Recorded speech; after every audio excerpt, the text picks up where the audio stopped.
The Global Wildlife Trade Summit has voted to increase protections for the Mako shark, known as the cheetah of the ocean for their speed. The species was recently listed as endangered after a huge decrease in population.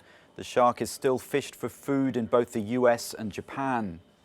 Well, Susan Lieberman is Vice President of International Policy at the Wildlife Conservation Society, and she joins us now live from Geneva on more on this. Thanks very much for joining us on the program. My pleasure. How much of a threat is there to these shark species, particularly the Mako shark, and how important is this protection that's been agreed in principle? Well, the Mako shark, which was once extremely abundant, is now endangered in the Atlantic, critically endangered in the Mediterranean, and fishing, both what's called bycatch incidental but directed fishing, are serious threats to the species. And that's largely for the trade in their fins and meat, and largely going to Asia.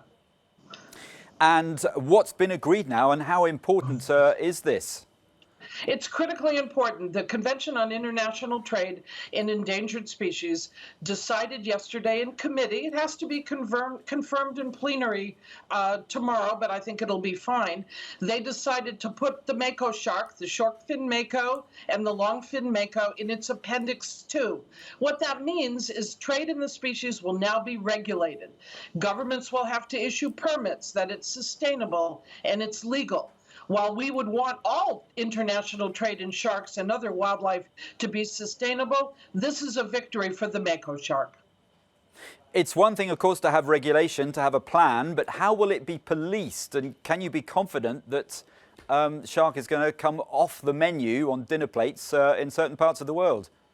Well, it's not so much that it should come off the menu, is that when people eat it on the menu, it's sustainable and it will exist in our oceans for the future. And so that what this means is governments can't import it unless there's a permit, and that permit means the government exporting it or fishing it on the high seas confirms that it's sustainable. It's not a perfect system, but up until CITES regulation, there's no international regulation whatsoever.